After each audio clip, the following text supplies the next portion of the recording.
So now we have talked about dry aging fish and we have talked about dry aging meat. But you could also dry age vegetables and even fruits, which is super cool.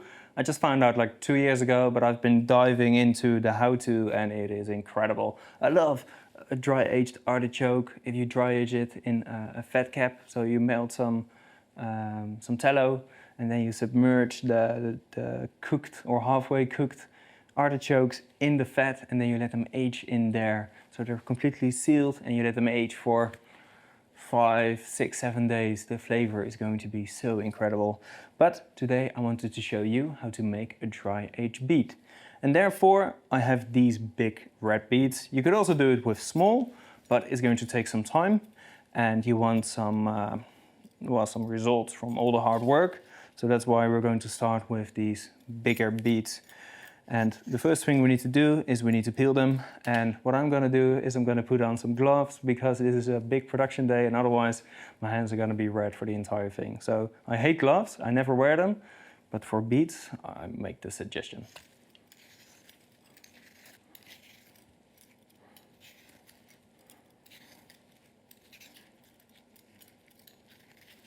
So all the beetroots are peeled, which means we can now cook them.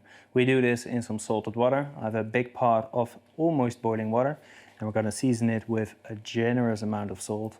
Don't be shy, just a touch of salt and then we're going to put them in, boil them for around 10-12 minutes. Now while the beetroots are cooking we're going to make the brine. And we're going to make the brine with 60 grams of normal salt, 2 liters of water, and then we're also going to add a drizzle of vinegar, and that is 10 grams. Then just give it a mix with a whisk until all the salt is dissolved. And we want to do this, we want to brine the beetroots to really give it that powerful note. If you would not do this, it would be a little bit bland and you could season, but then the season doesn't pull to the inside, so it doesn't extract everything and you want it all the way cooked, so also all the way seasoned. That's why we're going to brine it after cooking.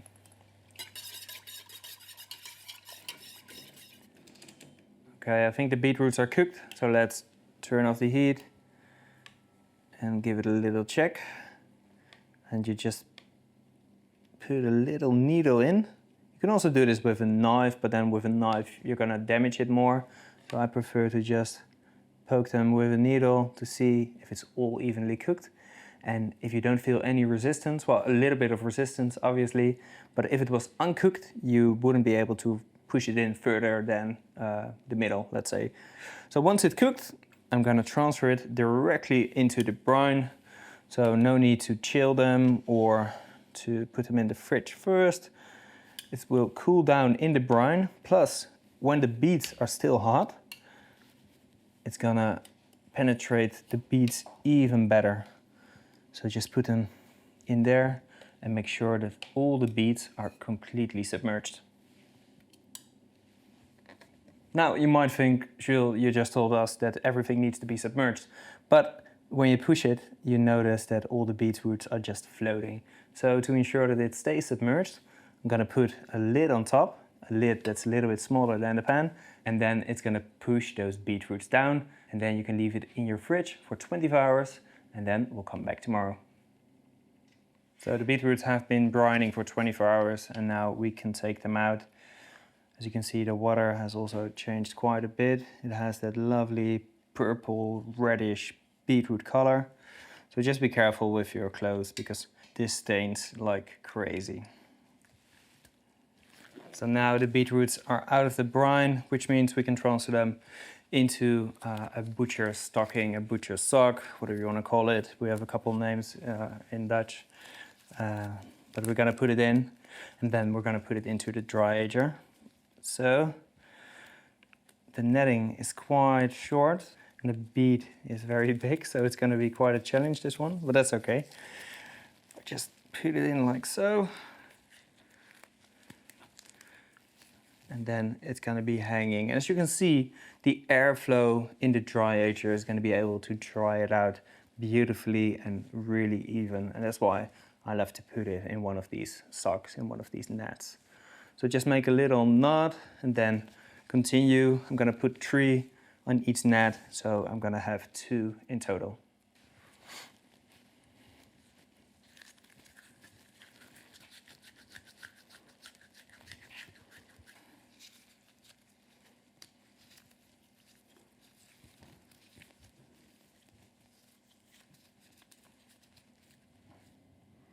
So we have packed all the beetroot in the butcher stockings, in the butcher socks, and now we can just hang them in the dry ager.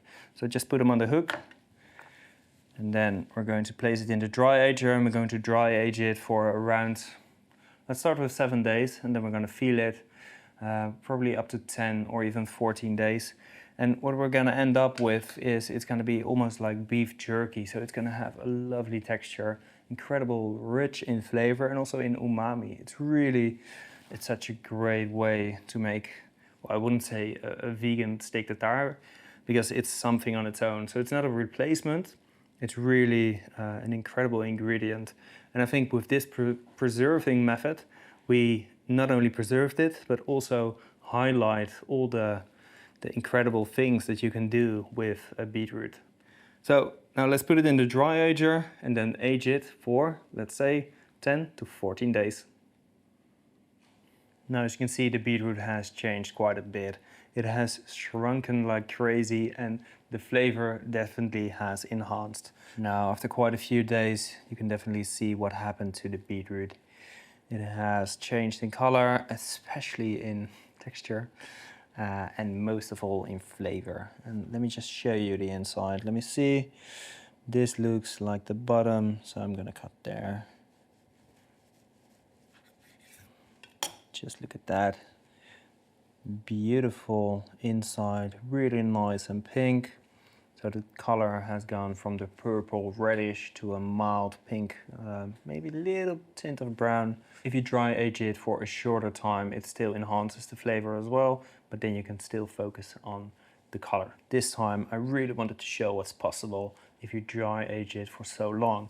Now, what can you do with this? Endless possibilities, but you could definitely cut it into a nice tartare if you just slice it into little beautiful even chunks and then chop it. You get a really nice tartare, and as you can see, it almost looks like a beef tartare. So if you want to highlight a vegan beef tartare, I'm not a big fan of the word vegan beef tartare. I would rather say a beautiful dry aged beef tartare.